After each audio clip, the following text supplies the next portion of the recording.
Samsung just handed shareholders $79 billion, and the stock fell 8.7%. Four more stories, plus NVIDIA reports. Wednesday into the worst earnings setup it has had.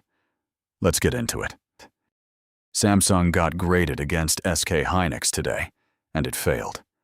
3 sessions after announcing a shareholder return of up to 110 trillion won, roughly $79 billion and 5 times its own record, Samsung fell 8.7% to 257,000 won. The complaint was never the size.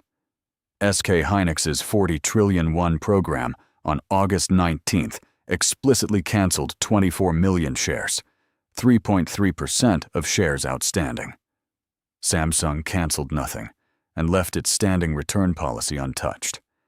That single structural difference dragged the KOSPI down 3.12% to 6,296, with foreigners and institutions selling a net 4.97 trillion won in one session, while retail bought 3.32 trillion. In this cycle, memory names are graded on share count, not headline one.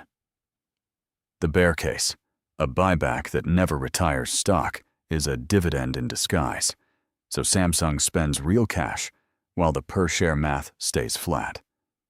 The signal, if the next board meeting adds a cancellation, today's drop is a gift. If it doesn't, the discount to SK Hynix is structural. NVIDIA keeps beating, and the stock keeps falling. It has declined in response to earnings in 6 of the last 8 quarters, including each of the last 4, and it reports Wednesday after the close at $214.72. The setup around it is stacked. U.S. futures were soft Monday, the S&P down 0.1%, and the Nasdaq down 0.4%, after all 3 indexes fell last week. Canadian Prime Minister Mark Carney suspended trade talks with Washington and matched U.S. tariffs, with little chance of resuming before the midterms, and Jackson Hole lands in the same week. Salesforce, CrowdStrike, Viva, and Okta all report Wednesday too, an enterprise AI spend read in one evening. The bear case, a 5th straight beat and fade, means the market has stopped paying up for the highest quality name in the complex, which is a sentiment event for every AI ticker. The signal is the reaction, not the print. Beat and close green. Thursday, the trade has a floor into September. Beat and fade again, and every semi-rally becomes a place to sell. Microsoft's AI business is not a market, it's a customer. OpenAI booked $24.1 billion of sales to Microsoft in the year ended June, roughly 70% of Microsoft's actual AI revenue and more than 9% of total fiscal 20 revenue. ByteDance is generally the largest spender on the Foundry marketplace, and Meta now pays hundreds of millions a year for model access through Azure.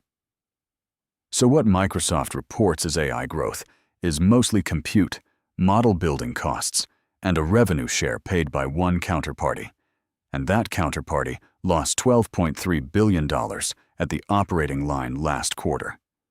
The bear case writes itself. This is vendor financing with extra steps, the same circular structure Wednesday's NVIDIA print will be judged on, where OpenAI's compute commitments show up as somebody else's revenue. The signal: watch the customer concentration language in Microsoft's next annual filing. If a named customer disclosure appears, the multiple the market pays for Azure AI revenue compresses immediately. NVIDIA is taking Poolside's technology and its engineers without buying Poolside. $6 billion for a non-exclusive license to Model Factory, the system behind the open-weight Laguna coding models, plus $1 billion invested at a $12 billion pre-money valuation, plus offers to all 109 engineers who built Laguna. The 3 co-founders stay, and the company continues independently. The structure is the story. NVIDIA locks in the technology, the know-how, and the staff, while sidestepping the merger review an outright purchase would trigger, and it pushes NVIDIA up the stack from silicon into model tooling, closer to the software layer its own customers are building. The bear case. $6 billion for a license, with the fee flowing to Poolside's investors by the end of 2027, is capital allocation the market did not love. NVDA finished that announcement week roughly 5% lower. The signal: if Wednesday's call quantifies software and services revenue, this was strategy. If management skips it entirely, it was defense. Alibaba says its new Qwen-UI-Agent beats both GPT 5.6 Sol and Claude Opus 4.8 at controlling a screen. On Mobile World, it posted 82.1%, ahead of GPT 5.6 by 12 points and Opus 4.8 by 14.6. On real devices, 92.2%. On Android Daily, 7.5.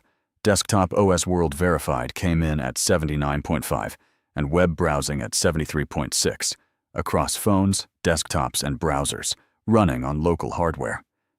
If those numbers survive independent testing, the agent layer, the part that actually clicks through enterprise software, commoditizes faster than the reasoning layer.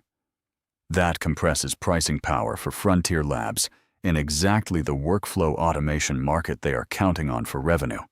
And it is the same margin pressure DeepSeek applied by adding vision at no extra token cost. The bear case is the sourcing. These are vendor-reported benchmarks carried mainly by second-tier outlets, unverified. The signal: watch for third-party leaderboard confirmation in the next few weeks. If it holds, agent pricing is where Western labs lose margin first. One through line today: the market is grading structure, not headlines. Samsung's cash without cancellation, Microsoft's revenue with one customer, NVIDIA's license without an acquisition. Wednesday's print decides which of those the tape forgives. Subscribe for the full briefing every morning before the open. This is the Daily Alpha.